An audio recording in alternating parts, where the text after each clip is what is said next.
Hello everyone, welcome to Siya. चलो आज हम देखने वाले हैं कंपटीशन एक्ट से रिलेटेड जितने भी उसकी इंपॉर्टेंट डेफिनेशन और प्रोविजन है उसको हम देखने वाले हैं, जो हमारे एग्जाम के पर्पज़ के लिए बहुत इंपॉर्टेंट रहने वाला है। तो चलिए आज का हमारा जो वीडियो है उसको हम स्टार्ट करते हैं। सबसे पहले हमारे पास डेफिनेशन आ रही है एग्रीमेंट की। तो एग्रीमेंट की जो डेफिनेशन है, सबसे पहले तो वो डिफाइंड है कहाँ पे, सेक्शन 2B में एग्रीमेंट की डेफिनेशन डिफाइंड है। तो डेफिनेशन क्या कहती है? एनी एग्रीमेंट अंडरस्टैंड और action in concern between parties whether or not in formal in writing or intended to be enforceable in law।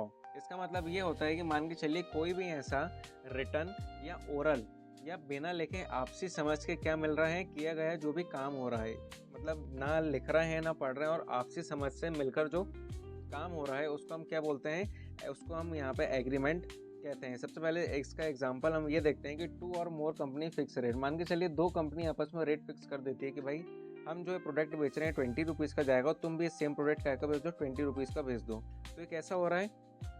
अपना ओरल फॉर्म में भी हो सकता है, रिटर्न फॉर्म में भी हो सकता है। तो इसको हम क्या कहते हैं? एग्रीमेंट इसको कहते हैं। नेक्स्ट हम देखने वाले हैं cartel.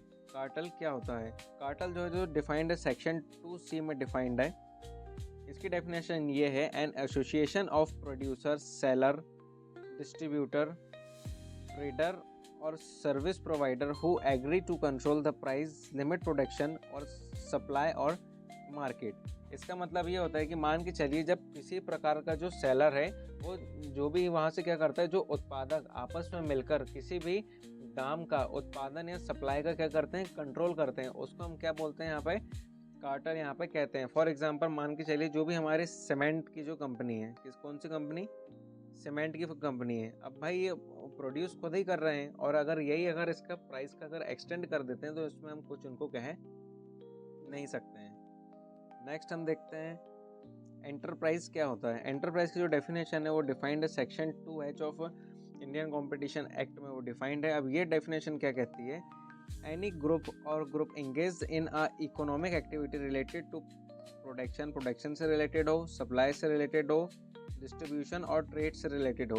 It include government department, इसमें गवर्नमेंट डिपार्टमेंट भी इंक्लूड रहते हैं। Engage in commercial activities but exclude sovereign function. It means that enterprise का मतलब ये रहने वाला है कि मान के चलिए कोई भी पर्सन, कंपनी जो व्यापार का उत्पादन या सप्लाई देती है उसको हम क्या बोलेंगे? एंटरप्राइज बोलेंगे। फॉर एग्जांपल के लिए जो हमारा एयर इंडिया है, ये क्या है? एक प्रकार की एंटरप्राइज है।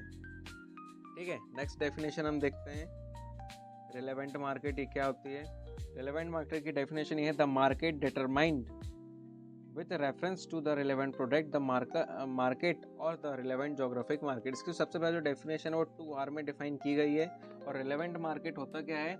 मान के चलिए ऐसा बाजार है जहां असली कंपटीशन होती है, जहां पे असली कंपटीशन होता है उत्पाद या क्षेत्र के हिसाब से। मतलब किसी प्रकार का अगर उत्पादन हो रहा है और उस क्षेत्र में उस चीज़ की ज़्यादा वैल्यू है तो वहाँ पर रिलेवेंट मार्केट। जैसे फॉर एग्जांपल के लिए ले लेते हैं मध्य प्रदेश का जो छिंदवाड़ा डिस्ट्रिक्ट है, वो काई के लिए माना जाता है? मेज़ के लिए, कॉर्न सिटी माना जाता है। तो वहाँ पे मक्के की पैदावार ज़्यादा है, तो वो क्या है? उसका रिलेवेंट मार्केट रहने वाला है।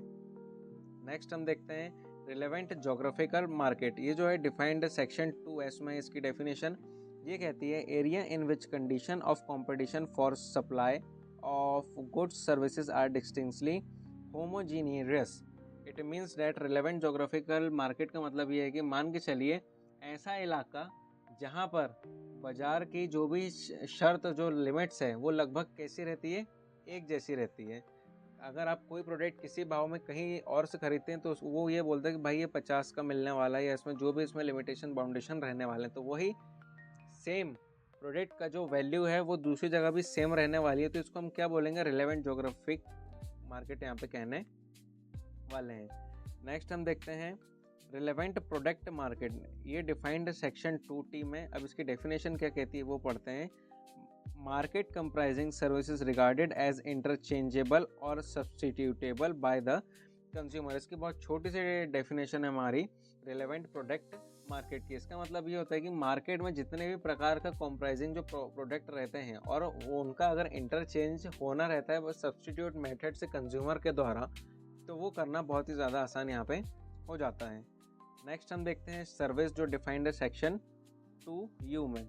इसकी डेफिनेशन ये कहती है, includes service of any description made available to potential user include bank, financial, transport and etcetera. Service का मतलब ये होता है मतलब कोई भी ऐसी फैसिलिटी, सुविधा, जिसको हम क्या बोलेंगे हिंदी में, सुविधा।